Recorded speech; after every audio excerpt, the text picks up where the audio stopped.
ಬೆಂಗಳೂರು ನಗರದ ಯಶವಂತಪುರ ಹೋಬಳಿಗೆ ಯಶವಂತಪುರ ವಿಧಾನಸಭಾ ಕ್ಷೇತ್ರದ ವ್ಯಾಪ್ತಿಯಲ್ಲಿ ಬರತಕ್ಕಂಥ ಕೋನಘಟ್ಟ ಭಾಗದ ಈ ಒಂದು ಮೈದಾನದಲ್ಲಿ ಬೆಂಗಳೂರು ನಗರದ ಜಾತ್ಯತೀತ ಜನತಾದಳದ 25 ವರ್ಷಗಳ ಬೆಳ್ಳಿ ಹಬ್ಬದ ಪ್ರಯುಕ್ತ ಹಾಗೂ ಮುಂದೆ ನಡೆಯತಕ್ಕಂಥ ಬೆಂಗಳೂರು ನಗರದ GBA ಚುನಾವಣೆಗಳು, ಇದರ ಹಿನ್ನೆಲೆಯಲ್ಲಿ ಇವತ್ತಿನ ಈ ಒಂದು ಕಾರ್ಯಕ್ರಮ ಬೆಂಗಳೂರು ನಗರದ ನಾಗರಿಕರಿಗೆ ಮತ್ತು ಬೆಂಗಳೂರು ನಗರದ ನನ್ನ ಕಾರ್ಯಕರ್ತ ಬಂಧುಗಳಿಗೆ ಸೀಮಿತವಾದಂಥ ಕಾರ್ಯಕ್ರಮ ಇದು. ದೂರದ ಆ ಭಾಗದಲ್ಲಿರ್ತಕ್ಕಂಥ KR ಪುರ ಇರ್ಬೋದು, ಪುಲಕೇಶಿ ನಗರ ಇರ್ಬೋದು, ಯಲಹಂಕ ಇರ್ಬೋದು, ರಾಜರಾಜೇಶ್ವರಿ ನಗರ ಇರ್ಬೋದು, ಬಸವನಗುಡಿ ಇರ್ಬೋದು, ಜಯನಗರ ಇರ್ಬೋದು, ಬೆಂಗಳೂರು ದಕ್ಷಿಣ ವಿಧಾನಸಭಾ ಕ್ಷೇತ್ರ ಇರ್ಬೋದು. ಹೀಗೆ ನಾನು ಎಲ್ಲ ವಿಧಾನಸಭಾ ಕ್ಷೇತ್ರಗಳ ಹೆಸರನ್ನ ಹೇಳಲಿಕ್ಕೆ ಹೋಗೋದಿಲ್ಲ, ಈಗಾಗಲೇ ಭಾಳ ಸಮಯ ಆಗಿದೆ. ನಮ್ಮ ಪಕ್ಷದ ಮುಖಂಡರುಗಳು, ಕಾರ್ಯಕರ್ತರು ನಾವು ಶ್ರಮಪಟ್ಟು ಎದ್ದರೆ ಯಾವ ಪಕ್ಷಗಳಿಗಿಂತ ನಾವು ಕಡಿಮೆ ಇಲ್ಲ ಅಂತಕ್ಕಂಥದ್ದನ್ನ ಇಲ್ಲಿರ್ತಕ್ಕಂಥ ಈ ಭಾಗದಲ್ಲಿರ್ತಕ್ಕಂಥ ವೇದಿಕೆ ಮೇಲೆ ಇರ್ತಕ್ಕಂಥ ಕಾರ್ಯಕರ್ತರು, ಮುಖಂಡರುಗಳು, ಮುಂಭಾಗದಲ್ಲಿರ್ತಕ್ಕಂಥವ್ರು, ನಿಮ್ಮೆಲ್ಲರ ಒಂದು ಸಂಘಟನೆ ಯಾವ ರೀತಿ ಇದೆ ಅಂತಕ್ಕಂಥದ್ದು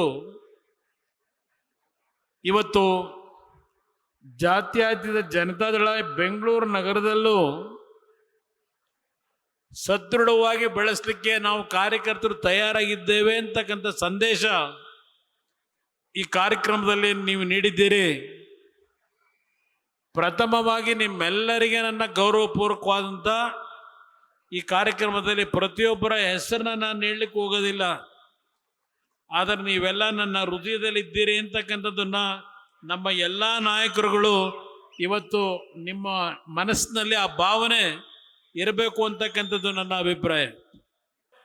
ಈಗಿನ ಸರ್ಕಾರ ಟನಲ್ ರೋಡಿನ ಬಗ್ಗೆ ಕನವರಿಕೆ ಈಗ ಮಾಡ್ತಾ ಇದ್ದಾರೆ. ನಾನು ಅಂದೇ ಒಂದು ಕೊರಿಯಾ ಕಂಪನಿಗೆ ಒಂದು ಆದೇಶ ಮಾಡಿ ಮೀನ್ ಸ್ಕ್ವೇರ್ನಿಂದ ನಮ್ಮ ಹೆಬ್ಬಾಳದ ಫ್ಲೈಓವರ್ವರೆಗೆ 4 ಪಥದ ಟನಲ್ ರೋಡ್ನ ಮಾಡ್ತಕ್ಕಂಥ ನಿರ್ಧಾರ ಮಾಡಿ ಟೆಂಡರ್ ಪ್ರಕ್ರಿಯೆಗಳನ್ನು ಮುಗಿಸಿದ್ದೆ. ನಂತರ ಬಂದಂಥವ್ರು ಮಾಡಲಿಲ್ಲ. ನಿಮ್ಮ ಔಟರ್ ಪೆರೆ ರಿಂಗ್ ರೋಡ್ ಜವರಗೌಡರಲ್ಲಿದ್ದಾರೆ, ಪಾಪ ಹೆಚ್ಚಿನ ಶ್ರಮ ಪಟ್ಟಿದ್ದಾರೆ ಈ ಕಾರ್ಯಕ್ರಮಕ್ಕೆ. ಇಲ್ಲಿ ಸುತ್ತಮುತ್ತಲ ಭಾಗದಲ್ಲಿ ಇರ್ತಕ್ಕಂಥ ಹೆಚ್ಚಿನ ಸಂಖ್ಯೆಯಲ್ಲಿ ಇವತ್ತು ಈ ಒಂದು ಸಭೆ ಯಶಸ್ಸುಗೊಳಿಸಿದ್ದಾರೆ.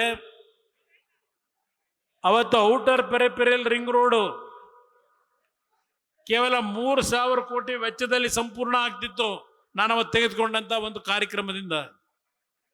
ಇವತ್ತು 28,000 ಕೋಟಿ ಆಗುತ್ತೆ ಅಂತಕ್ಕಂಥದ್ದನ್ನ ಈಗಿನ ಸರ್ಕಾರ ಏನು ಹೇಳ್ತಾ ಇದೆ, ಬೆಂಗಳೂರಿನ ನಾಗರಿಕರು ಅರ್ಥ ಮಾಡ್ಕೋಬೇಕು ಅನ್ನೋದನ್ನ ನಮ್ಮ ಕಾರ್ಯಕರ್ತರು ಮನೆಗೆ ಹೋಗಿ ಹೇಳಿ. 9 TMC ನೀರು ಕಾವೇರಿಯಿಂದ ಕಾಂಗ್ರೆಸ್ ಸರ್ಕಾರ ಕೇಂದ್ರದಲ್ಲಿ ಅಧಿಕಾರದಲ್ಲಿ ಏನಿದ್ರು ಕೊಡ್ಲಿಕ್ಕೆ ತಯಾರಾಗಿರಲಿಲ್ಲ. ದೇವೇಗೌಡರನ್ನ ಪ್ರಧಾನಮಂತ್ರಿ ಮಾಡಿ ಕನ್ನಡಿಗರು ಏನು ಕಳಿಸಿದ್ರು, 9 TMC ನೀರನ್ನ ಕೊಟ್ಟ ಪ್ರತಿಫಲ ನಿಖಿಲ್ ಕುಮಾರಸ್ವಾಮಿ ಅವರಿಗೆ ಹೇಳ್ತಾ ಇದ್ರಲ್ಲ 4ನೇ ಅಂತ.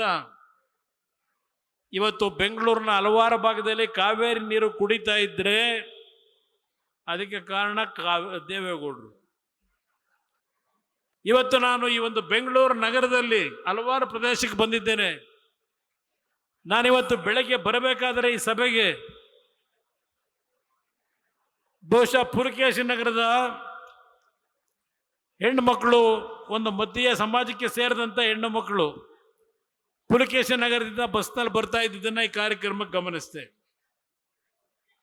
ಆ ಭಾಗದಲ್ಲಿರ್ತಕ್ಕಂಥ ಆ ಜನರ ಕಷ್ಟಗಳೇನಿದೆ ಬರೀ ಒಂದು ಉದಾಹರಣೆ ಕೊಡ್ತಾ ಇದ್ದೇನೆ.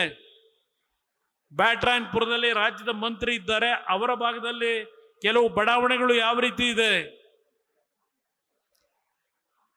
ಇವತ್ತು ಮನೆಗಳಿಲ್ಲದೆ, ಒಳಚರಂಡಿಯ ವ್ಯವಸ್ಥೆಗಳಿಲ್ಲದೆ, ಕಸವನ್ನ ಕ್ಲೀನ್ ಮಾಡ್ತಕ್ಕಂಥ ಕಾರ್ಯಕ್ರಮದಲ್ಲೂ ಲೂಟಿ ಮಾಡ್ತಕ್ಕಂಥ ಈಗಿನ ಈ ಸರ್ಕಾರ ಎಷ್ಟು ಮನೆಗಳನ್ನು ಕೊಟ್ಟಿದ್ದಾರೆ ಬಡವರಿಗೆ. ಯಾವ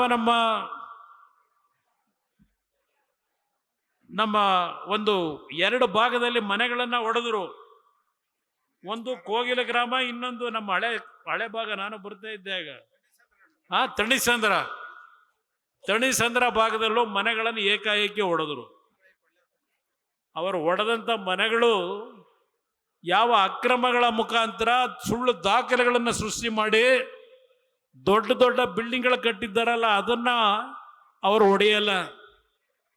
ಯಾವುದೋ ಹಳ್ಳಿಗಳಿಂದ ಬಂದು ಒಂದು ಸಣ್ಣ ಸೂರನ ಬಹಳ ಕಷ್ಟಪಟ್ಟು ಬೆವರು ಸುರಿಸಿ ಒಂದು ಜಾಗ ಗುರ್ಸಿ ವಾಸ ಮಾಡತಕ್ಕಂಥ ಕುಟುಂಬಗಳನ್ನ ಬೀದಿಗೆ ತಂದ್ರಲ್ಲಪ್ಪ ಈ ಸರ್ಕಾರ. ಎಷ್ಟು ದಿವಸದಲ್ಲಿ ನನ್ನ ಮಾಧ್ಯಮದ ಸ್ನೇಹಿತರನ್ನು ಕೇಳ್ತೀನಿ, ಎಷ್ಟು ದಿನಗಳಲ್ಲಿ ಅವರಿಗೆ ಮನೆ ಕೊಡ್ತೀವಿ ಅಂತ ಮಾತು ಕೊಟ್ರಿ. ಚಳಿ ಒಂದು ಕಡೆ, ಮಳೆ, ಹಲವಾರು ಗರ್ಭಿಣಿ ಹೆಣ್ಣು ಮಕ್ಕಳು ಆ ರಸ್ತೆಗಳಲ್ಲಿ ಬುಡದಂಥ ಆ ಬುಲ್ಡೋಸ್ ಮಾಡಿದಂಥ ಜಾಗದಲ್ಲಿ ಯಾವೊಂದು ಯಾತನೆ ಪಟ್ಟು ಬದುಕ್ತಾ ಇದ್ರು. ಈ ಸರ್ಕಾರ ನಡೆಸ್ತಕ್ಕಂಥವ್ರಿಗೆ ಕನಿಷ್ಠ ಒಂದು ಮನುಷ್ಯತ್ವ ಇದೆಯಾ ಅಂತಕ್ಕಂಥದನ್ನ ಕೇಳಲಿಕ್ಕೆ ಬಯಸ್ತೇನೆ. ಎಷ್ಟು ಜನಕ್ಕೆ ಮನೆ ಕೊಡ್ತೀನಿ ಅಂತ ಹೇಳಿ ನನಗೆ ಗೊತ್ತಿಲ್ಲ ಅಲ್ಲಿ ಏನೇನಿದೆ. ರಾಜಕೀಯ ಮಾಡಿದ್ ನೋಡಿದೆ ನಾನು. ರಾಜಕೀಯವನ್ನ ಯಾವ್ಯಾವ ರೀತಿಯ ಬದುರುಪೊಳಗ ಬಳಸ್ಕೊಂಡ್ರು ಅವರವ್ರ ಸ್ವಾರ್ಥಕ್ಕೆ ಅದನ್ನೆಲ್ಲ ಗಮನಿಸಿದ್ದೇನೆ, ನೀವು ಗಮನಿಸಿದ್ದೀರಿ. ಆದರೆ ನಿಜವಾದಂಥ ಮನೆಗಳನ್ನು ಕಳ್ಕೊಂಡು ಸಾಲ ಸೋಲ ಮಾಡಿ ದುಡ್ಡು ಕೊಟ್ಟು ಯಾವನೋ ಸರ್ಕಾರದಲ್ಲಿ ಸುಳ್ಳು ದಾಖಲೆಗಳನ್ನು ಅಧಿಕಾರಿಗಳ ಜೊತೆ ಶಾಮೀಲಾಗಿ ಅವ್ರನ್ನ ದಾರಿ ತಪ್ಪಿಸ್ತಂತ ಕೆಲಸ ಏನು ಮಾಡಿದ್ರು, ಅವರ ಮೇಲೆ ಯಾರ ಮೇಲೂ ಆಕ್ಷನ್ ಇಲ್ಲ. ಪಾಪ ಇಲ್ಲಿರ್ತಕ್ಕಂಥ ಈಗಿನ ಸರ್ಕಾರದಲ್ಲಿ ಒಂದು ಚದರಕ್ಕೆ 100 ರೂಪಾಯಿ ಫಿಕ್ಸ್ ಮಾಡಿ ವಸೂಲಿ ಮಾಡ್ತಕ್ಕಂಥ ಸಿಸ್ಟಮ್ ತಂದಿರ್ತಕ್ಕಂಥ ಈ ವ್ಯವಸ್ಥೆಯನ್ನ ಇವತ್ತು ಮೌನವಾಗಿ ಅದಕ್ಕೆ ಬೆಂಬಲವನ್ನು ಏನು ಕೊಡ್ತಾ ಇದ್ದಾರೆ ಒಂದು ವರ್ಗದ ಜನ. ಇದಕ್ಕೆ ಫುಲ್ ಸ್ಟಾಪ್ ಆಗ್ತಕ್ಕಂಥದ್ದು ಬೇಕಿಲ್ವಾ? ಬೆಂಗಳೂರು ನಗರದ ನಾಗರಿಕರಿಗೆ ನನ್ನ ಮಾಧ್ಯಮದ ಸ್ನೇಹಿತರ ಮುಖಾಂತರ ಕೇಳಲಿಕ್ಕೆ ಬಯಸ್ತಾ ಇದ್ದೇನೆ. ಸಂಪೂರ್ಣ ನ್ಯೂಸ್, ಇದು ನೊಂದವರ ಧ್ವನಿ.